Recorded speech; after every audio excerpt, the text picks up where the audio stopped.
1, 2, 3, 4. Hai, nama saya Lydia. Saya Shirley. Saya Christine. Saya Liu. Jom lihat apa yang berlaku pada hari itu. Bye.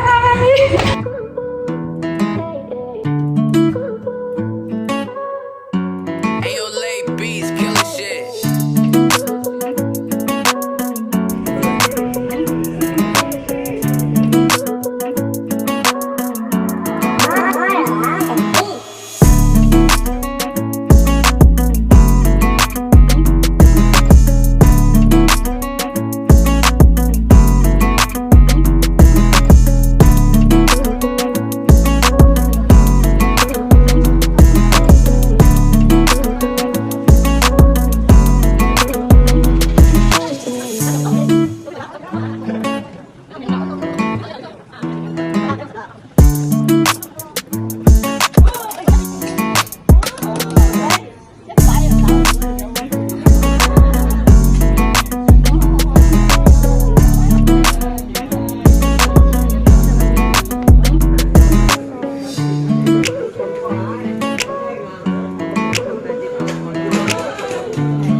Dan aktiviti yang projek biasa tu lah. Kalau ini ucapan ribuan terima kasih. Terima kasih. Ya. Ini tempat bila dibuat ini start pada Januari 2019. Ya, 4 tahun lebih lah. Okay. Ada apa lagi soalan? Ada. Soalnya spesial apa saya boleh tolong. Kenapa kamu mau buat? Bukan kenapa saya nak set up ini rumah kebajikan sebab dulu mamak saya sakit macam kerja manis tinggi. Pada mata dia ada sebab buta macam tulang. So dulu saya buat production, so dia duduk sama saya waktu terbalik semua. Contoh petang saya balik rumah, kasih dia makan waktu rumah. Malam saya balik kan, kadang saya malam pukul 11, dia makan waktu malam 11. Jadi kalau saya sampai rumah, saya pukul 4 pagi, dia bercakap mau makan tengah hari pula. Dia waktu balik. Petang sudah tidur sampai kelebihan lah. So itu saya ini kebajikan harapan saya dan mama boleh datang sini ke saya jalani sama orang tua yang baik. Terima kasih. Thank you. Nanti sebentar lagi.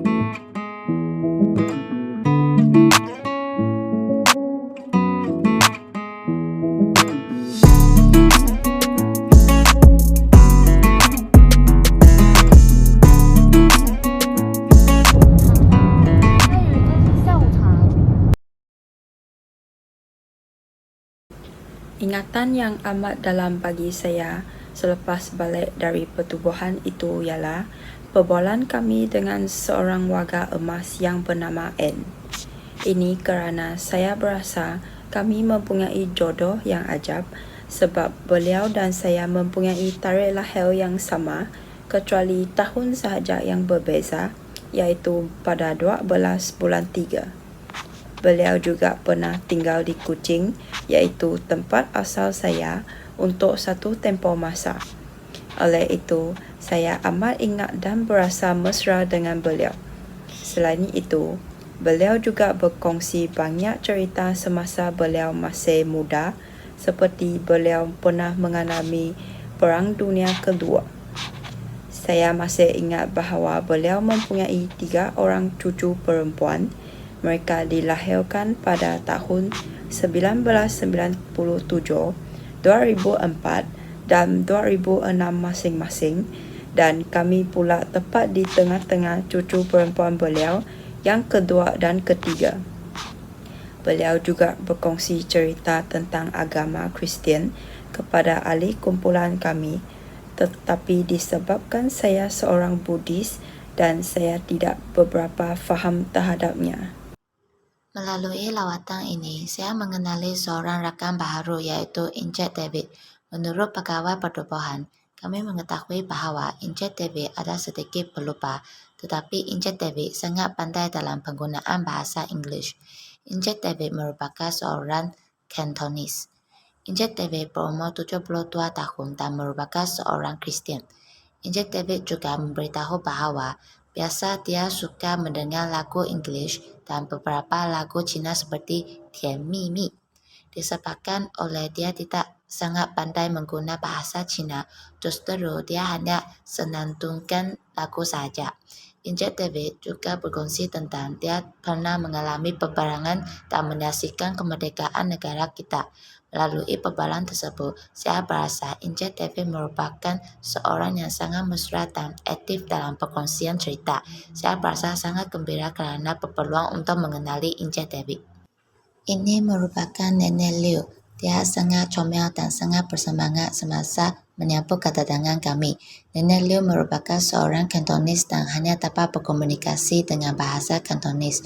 Walaupun ada sedikit halangan komunikasi, tetapi Nenek Liu masih sangat bersemangat untuk berbual-bual dengan kami. Ini merupakan seorang nenek yang sangat pandai dalam penyanyian, dan ini merupakan rakan nenek tersebut. Apabila saya minta mengambil gambar dengan mereka, mereka menerima dengan senang hati. Saya berasa sangat gembira dan teruja terhadap lawatan tersebut, dan ia telah mendatangkan banyak pengalaman dan penyentuhan hati kepada saya. Salam sejahtera semua. Hari ini saya ingin berkongsi pendapat saya semasa saya pergi melawat ke rumah orang tua. Saya telah mengenali seorang orang tua yang suka menyanyi. Ini adalah gambar beliau. Beliau ada banyak pengalaman dalam menyertai pertandingan nyanyian semasa beliau masih muda.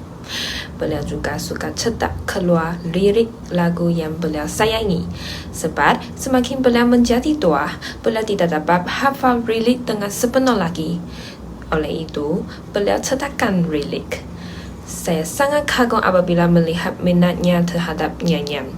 Semangat cintanya kepada nyanyi memotivasikan saya untuk membuat penilaian terhadap diri sendiri sama ada saya pernah mempertahankan hobi saya atau tidak.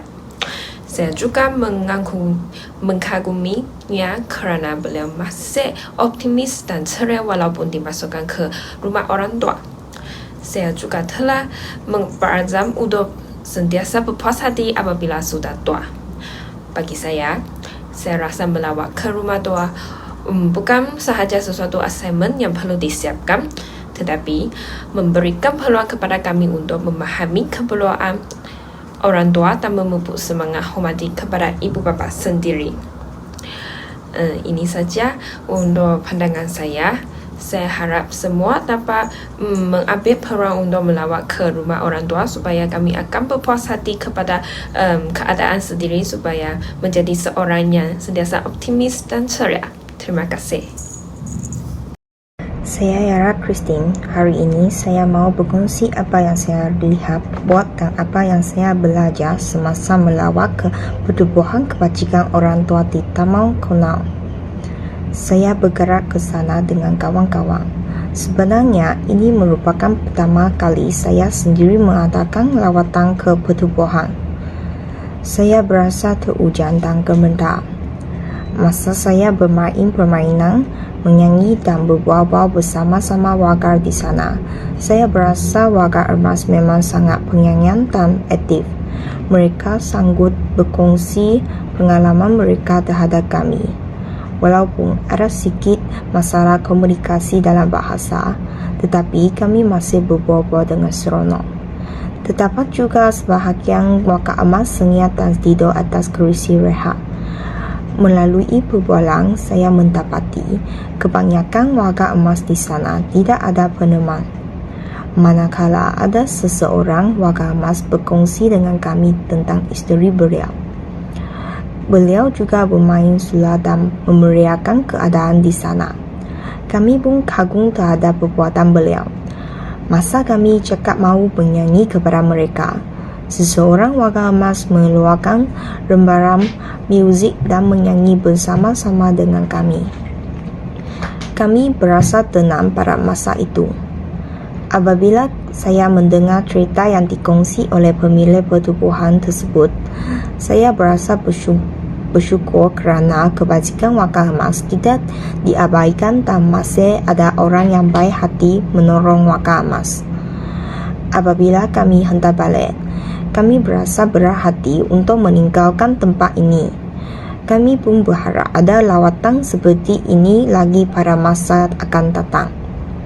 Kami pun bersetuju menjadi sukarelawan untuk membantu orang-orang yang memerlukan bantuan. Melalui lawatan ini, saya akan lebih sayang kepada masyarakat sekeliling, menghargai ibu bapa dan menghargai masa muda yang saya miliki pada saat ini.